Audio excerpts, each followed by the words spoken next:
Ministro, antes do senhor deixar o governo, de finalizar o seu mandato ali junto com o governo de Jair Bolsonaro, o senhor propôs alguns cortes para o orçamento de 2023, para institutos e universidades federais, certo corte também para a educação infantil. O senhor foi até, acho que, chamado numa comissão do Congresso para poder falar sobre esse planejamento que seria feito para o ano seguinte a partir do governo que estava deixando o poder.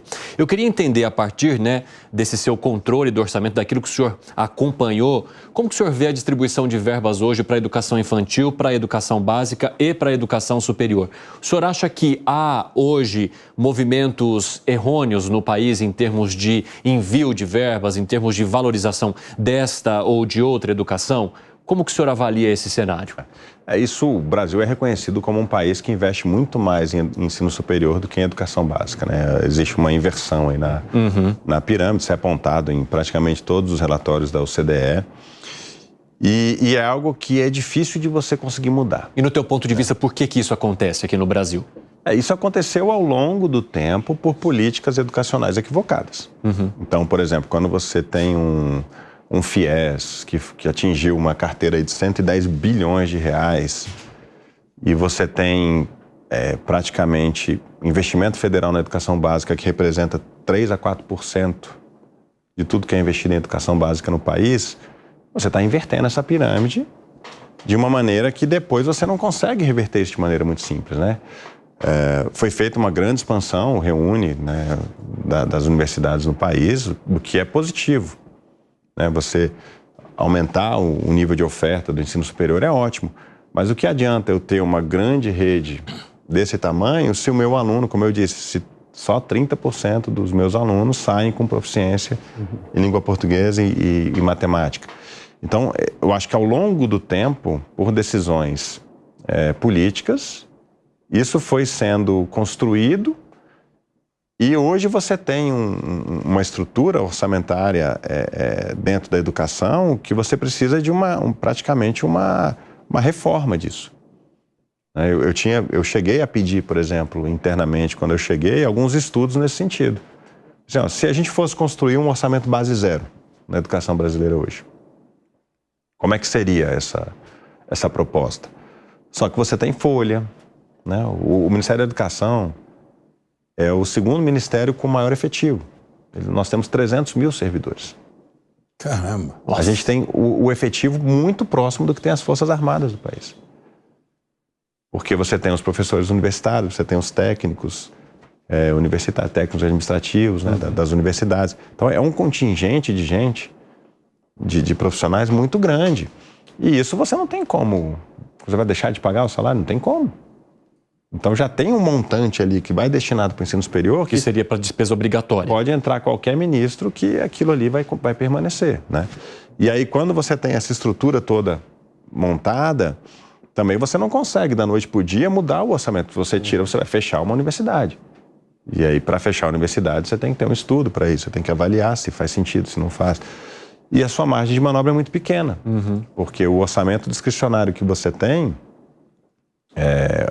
eu tinha lá cerca de 20 bi de orçamento discricionário, mas aí você vai olhar o orçamento discricionário, o que é isso? Desses 20 bi, 4 bi vai obrigatoriamente para alimentação escolar, 1 bi vai para transporte escolar, aí vai ter aí uns quase 10, 12 bi que vai para universidades e institutos federais. Então, o que sobra de margem para você fazer política pública? É muito pouco. Por isso que eu falo, quando você olha o orçamento da educação básica, esquecendo o superior, que já está desequilibrado, pega só o da básica, e olha o que o investimento federal representa de investimento, é 3, 4%.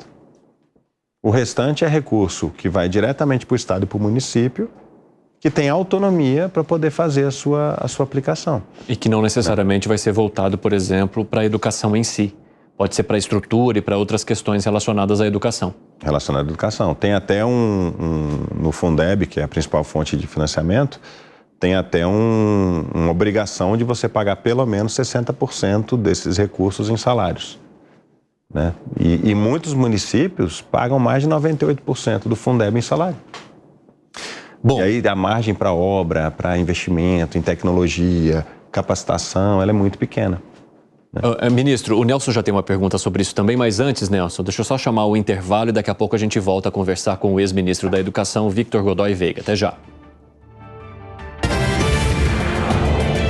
Direto ao ponto. Goiás é o estado com o melhor ambiente de negócios do Brasil. Temos segurança jurídica, liberdade econômica e a melhor educação do Brasil, com primeiro lugar no IDEB. Somos líderes em geração de emprego, temos PIB acima da média nacional e segurança pública de dar orgulho. Em Goiás, todo dia é verde e amarelo, bandido não se cria e a economia avança. Só 2 negócios não prosperam por aqui: segurança privada e blindagem de automóveis. Se seu negócio é outro, o estado mais seguro do Brasil está de braços abertos para te receber. Governo de Goiás, o estado que dá certo e tem o melhor governo do Brasil. Bem-vindo ao topo. Um lugar desejado por muitos, acessível para poucos. Aqui em cima, a vista é deslumbrante, mas não se engane. No alto, os ventos batem mais forte. A cobrança é implacável e as expectativas estão sobre os seus ombros. Aqui não existe fórmula pronta quando o assunto é crescer e planejar para o futuro. Só trabalho duro, foco e metodologia. Você não está sozinho. Vou te ajudar a transformar sua empresa. Meu nome é Max Bavaresco. Sou um dos maiores estrategistas do Brasil e criei uma metodologia autoral única, aplicada e validada por grandes CEOs e empresários. Convido você, empresário executivo, para o programa educacional A Estratégia dos 3 Pilares.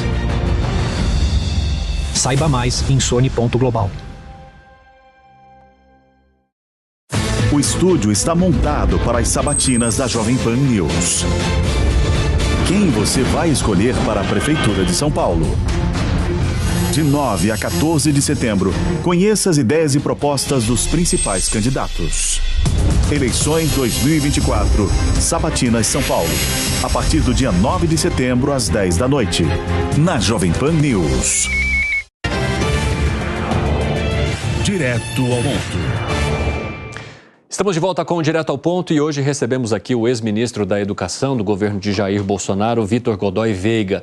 No bloco anterior, nós discutimos a distribuição de verbas para o ensino básico e a educação superior. Nelson Kobayashi levantou a mão para fazer uma pergunta. Pode continuar, Nelson. Ministro, nessa linha aí do equilíbrio ou da falta de equilíbrio entre investimento e incentivo entre ensino superior e ensino básico, como é que o senhor vê o advento do EAD nessa democratização ou banalização do ensino? Por exemplo, eu sou advogado, o Frederico também é. A gente tinha no início dos anos 2000 cerca de 400 e poucos cursos de direito no Brasil. Hoje, em 2024, a gente tem mais de 1.200. Um salto de 400 para 1.200. Há quem diga que a gente tenha mais faculdade de direito no Brasil do que no restante do mundo todo. Como é que o senhor vê o EAD? É um instrumento positivo, negativo, tem que ter cuidado? Como é que o senhor vê o EAD banalizando ou democratizando o ensino? Perfeito. O EAD, para mim, é uma excelente ferramenta, né? Sem dúvida nenhuma, a pandemia mostrou que o EAD ele veio para ficar, não há dúvida disso. Agora, naturalmente, você pode fazer o ensino à distância com qualidade ou sem qualidade. Isso não há dúvida, né? O que eu acredito, assim, que é preciso discutir no país e é uma coisa também que historicamente nunca foi feito de uma maneira adequada, é a supervisão e a regulação do ensino superior no país, olhando essa questão dos dados. Então, você citou aqui a questão do curso de Direito. O Ministério da Educação, ele tem uma área, que é uma Secretaria de Regulação, que em tese é para fazer a regulação do ensino. E como é que funciona essa área? Se uma instituição de ensino quiser abrir um curso, ela protocola isso no Ministério da Educação. O que o Ministério da Educação vai olhar é se a estrutura daquela instituição é suficiente, se ela tem corpo docente, se os requisitos, né, de qualidade ali, pelo menos do projeto pedagógico, são suficientes, atendem todos os requisitos, faz uma avaliação com uma equipe, vai lá na estrutura, olha o plano pedagógico. Você atingindo e cumprindo tudo, seu curso vai ser autorizado.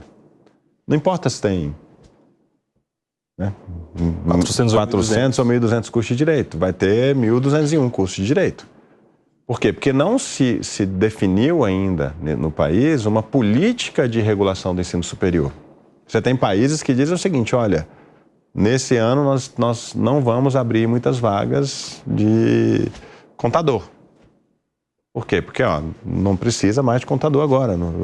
Os próximos 10 anos, eu não vou abrir tanto curso de contador mais.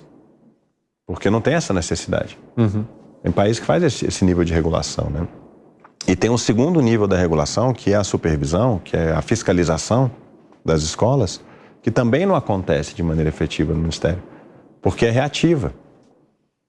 O Ministério da Educação fecha curso? Fecha. Mas desde que alguém vá lá e denuncie para o Ministério. Não existe uma estratégia de fiscalização. A gente está vendo essa grande discussão agora dos cursos de medicina. Né? Se abre, não abre, CFM diz que tem muito médico sendo formado, coloca a dificuldade da qualidade dos cursos, está discutindo agora o exame da ordem, como tem a OAB.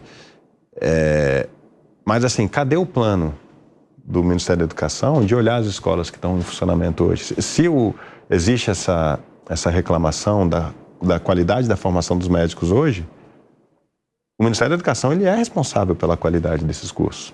Ele tem que definir um planejamento Quando eu estava ainda no Ministério, tive algumas reuniões com o CFM e havia esse planejamento, né? Eu falei, olha, eu preciso da ajuda do CFM, nós vamos definir aqui um escopo de fiscalização, definir parâmetros de qualidade e vamos olhar.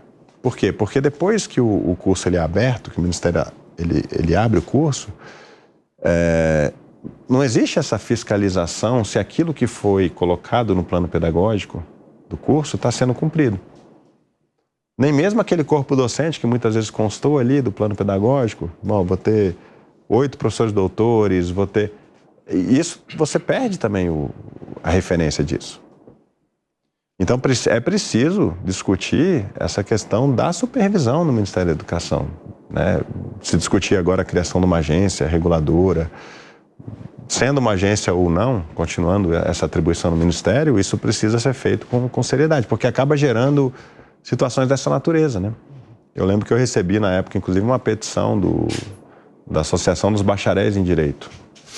São os profissionais do direito que têm o bacharelado, mas não têm a autorização, não têm a OAB para poder atuar como advogado. Então, é um problema social, eram milhões de estudantes que se formaram e não conseguem exercer a profissão, né? E isso, se nós tivermos, de fato, uma compreensão para que rumo está caminhando o ensino superior, que rumo as profissões do futuro estão caminhando, quer dizer, o que eu preciso de ajuste de currículo, de profissão, de vagas, isso pode continuar sendo, né, um problema cada vez maior. O número gigantesco de bacharéis que não conseguem a aprovação no exame de ordem não é um sintoma para o Ministério de que há um baixo nível das faculdades de Direito? Sem dúvida. Sem dúvida. Tanto que os próprios alunos utilizam isso como referência, né?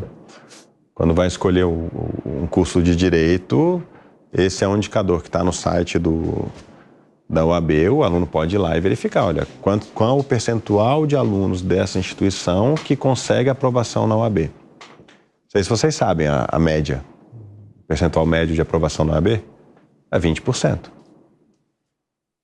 Caramba. Nós já tivemos primeira fase com 90% de aprovação. Estou nisso como professor de cursinho há 25 anos.